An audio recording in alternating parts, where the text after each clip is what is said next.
Hey guys, my name is Tejasvi and welcome back to my channel। आज मैं आई हूँ महाराष्ट्र के फॉग सिटी में, दैट इज इगतपुरी में, जो कि मुंबई और नासिक से कुछ ही डिस्टेंस पर है।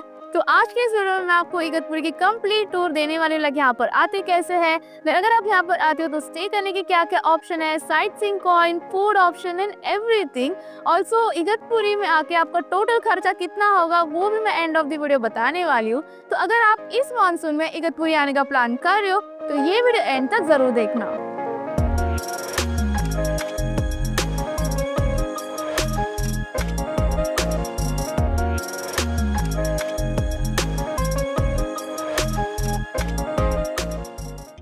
अब सबसे पहले अगर ट्रांसपोर्टेशन की बात करूँ तो इगतपुरी आने के लिए there are basically two ways. एक तो आप अपना ओन व्हीकल लेके आ सकते हो और दूसरा है बाय पब्लिक ट्रांसपोर्ट।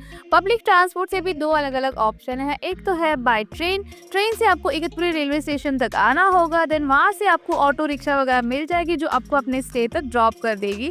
और दूसरा ऑप्शन इज बाय बस, जिसकी बुकिंग आप MSRTC ऐप से कर सकते हो।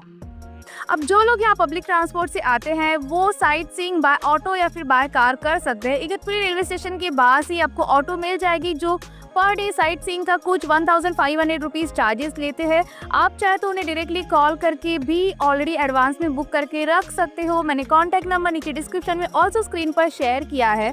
अब वैसे ही अगर आप बाय कार इगतपुरी एक्सप्लोर करना चाहते हो तो वो कुछ 3000 रुपीज़ चार्जेस लेते हैं पर डे का, जिसमें 7 सीटर कार होता है।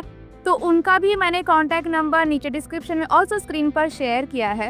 अब अगर आप इन्हीं से पूरा टूर पैकेज लेते हो जो कुछ अराउंड 5000 का होता है, तो उसमें 2 डेज साइट सीइंग के कवर होते हैं, जिसमें इगतपुरी के साथ साथ आपको भंडारदरा भी एक्सप्लोर करने मिलेगा। ऑल्सो आपको रेलवे स्टेशन से पिकअप एंड ड्रॉप फैसिलिटी भी मिलेगी। तो ये दोनों भी कॉस्ट जो मैंने आपको बताया वो एज पर सीजन चेंज होते रहते हैं। तो अगर आपको करंट कॉस्ट जानना होगा तो आप इन नंबर पर कॉल कर सकते हो।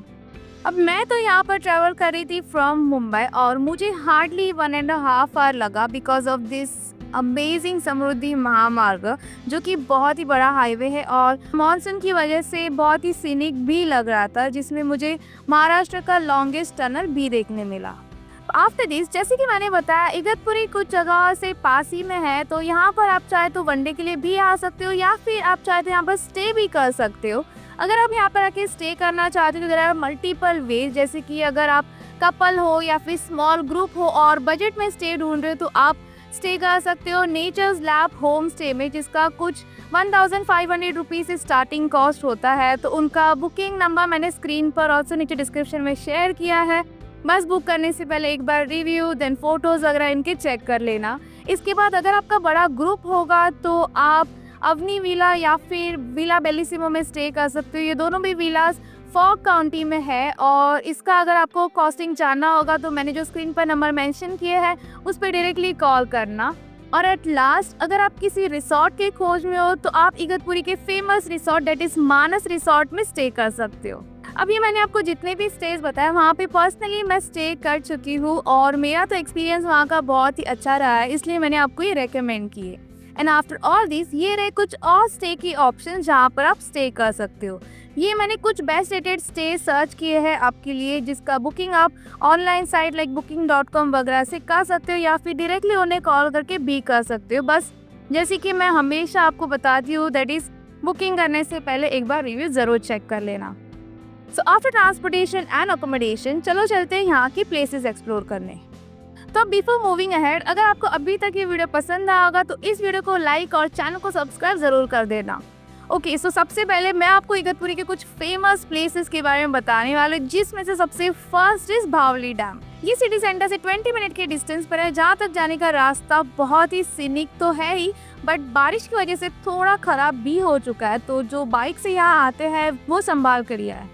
सो गाइस, ये है भावली डैम। मॉनसून के टाइम इसका पानी का लेवल बढ़ने की वजह से ये ओवरफ्लो होता है और फिर यहाँ से इसका व्यू काफ़ी अमेजिंग लगता है। यहीं पर आजू बाजू में एक स्मॉल मंदिर भी है और काफ़ी सारे छोटे छोटे स्टॉल्स भी दिख रहे हैं जो शायद वीकेंड्स के टाइम ओपन होते होंगे जब सारे टूरिस्ट यहाँ पर आते हैं। So after watching this lovely dam, चलते हैं नेक्स्ट स्पॉट पर।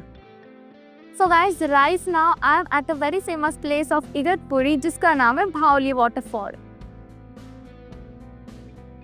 ये वाटरफॉल सच में बहुत ही ब्यूटीफुल लग रहा है। इसका 2 स्टेप लुक इसकी सबसे बड़ी हाईलाइट है और ये जो पानी यहाँ से गिरता है वो आगे जाके भावली डैम के बैक वाटर्स में मिलता है, वही जहाँ हम थोड़ी देर पहले गए थे। मॉनसून के टाइम पे यहाँ ज़्यादा लोग आना पसंद करते just to watch this beautiful waterfall. अब इसी के थोड़ा और आगे आप जाओगे तो एक और सेम वाटरफॉल है जिसे कई अलग अलग नामों से जाना जाता है, बट ये वाटरफॉल भी उतना ही ज़्यादा सुंदर है। ये दोनों में वाटरफॉल्स बहुत ही हाइट से स्टार्ट होते हैं और इनका 2 स्टेप वाला लुक काफ़ी अमेजिंग दिखता है, तो it's an amazing place to do some photography. अब यहाँ दोनों भी वाटरफॉल में भीगने जाने का कोई भी चांस नहीं था as the flow of the water was so much because of the rain. Also मैं तो रेकमेंड करूँगी कि नो मैटर व्हाट आप ना ही जाए, आप बस दूरी से इसे एंजॉय करें मेरी तरह। So guys after a short drive from here let's go to our next spot. तो गाइज ये है हमारा next spot of Igatpuri, that is Gawande waterfall. अब बिफोर वाटरफॉल एक चीज़ मैं बताना चाहूँगी, यहाँ गावंडे वाटरफॉल तक जाते टाइम बीच में काफ़ी सारे लग्जरियस रिसोर्ट वगैरह भी है, तो you can check that out. Also beach में ऐसे सीनिक लोकेशंस भी है where you can stop your vehicle and click some photos. Okay, so this is Gawande waterfall. बहुत ही अमेजिंग है ये भी, और यहाँ वाटरफॉल के सामने से ही उसी के पानी से बनी हुई एक रिवर फ्लो होती है जिसका राइट नाउ पानी का फ्लो बहुत ज़्यादा है as it's raining continuously here. So guys, ये तो थे कुछ दूर वाले प्लेसेस, अब हम सिटी सेंटर वाले प्लेसेस देखेंगे। Guys, अभी मैं आई हूँ हमारे नेक्स्ट लोकेशन पर जिसका नाम है म्यांमार गेट। ये इगतपुरी में है और ये सिटी सेंटर से भी सिर्फ 5 मिनट के डिस्टेंस पर है, तो यहाँ पर आप बाय ऑटो या फिर अपना ओन व्हीकल लेके आ सकते हो। यहाँ पर प्लेंटी ऑफ पार्किंग अवेलेबल है। ऑल्सो यहाँ पर एंट्री करने के लिए कोई भी चार्जेस नहीं है। ये प्लेस एक्चुअली एक विपासना मेडिटेशन सेंटर का पार्ट है और यहाँ पे म्यांमार गेट का एक ब्यूटीफुल रेप्लिका बनाया गया है जो काफ़ी यूनिक लगता है। यहाँ गेट से अंदर जाती एक विजिटर सेंटर भी है जो बेसिकली एक स्मॉल गैलरी म्यूजियम की तरह है, जहाँ आपको लॉर्ड गौतम बुद्धा की पिक्चर्स देखने मिलती है और उनके लाइफ और टीचिंग्स के बारे में इंफॉर्मेशन भी दी गई है।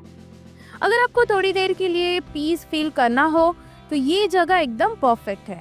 So after this at last हम जाने वाले हैं रेलवे डैम। ये प्लेस इगतपुरी के सिटी सेंटर से लगभग 10 to 15 मिनट के डिस्टेंस पर है और मॉनसून के टाइम पर ये जगह एकदम हेवनली लगती है। हर तरफ ग्रीनरी है, एक शांत सा लेक है और इसके दूसरी तरफ छुपे हैं कुछ ब्यूटीफुल वाटरफॉल्स।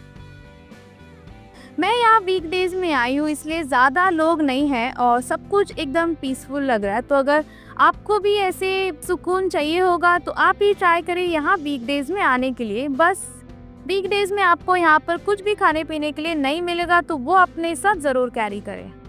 सो गाइज, ये थे कुछ major places to visit in Igatpuri. अब क्विकली मैं आपको इसकी आइटनरी बताती हूँ।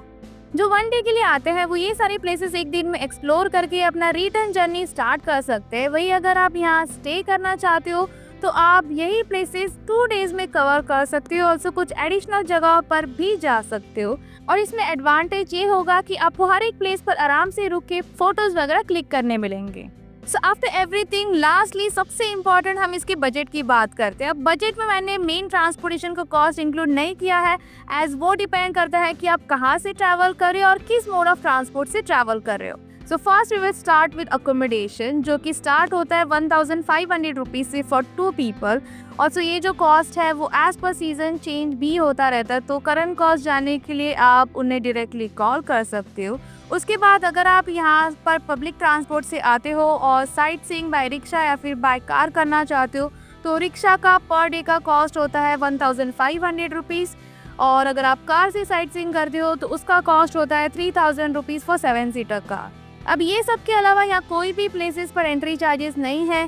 तो लास्टली बचता है फूड, जिसका पर पर्सन पर डे का कुछ होगा 400 to 500 रुपीज़, जो कि टोटली आपके ऊपर डिपेंड करता है।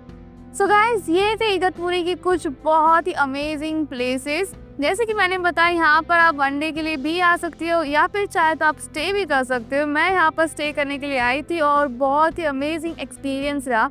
अगर कभी आप भी इगतपुरी आते हो तो आपका यहाँ पर आके कैसा एक्सपीरियंस रहा ये मुझे कमेंट करके ज़रूर बताना। और साथ ही साथ अगर आपको आज का मेरा ये वीडियो पसंद आया होगा तो इस वीडियो को लाइक एंड शेयर करना एंड चैनल को सब्सक्राइब करके बेल आइकन भी ज़रूर प्रेस करना, ताकि जब भी मैं न्यू वीडियो पोस्ट करूँ तो आपको उसका नोटिफिकेशन जो आ जाएगा। By that time keep travelling with Tejashwi.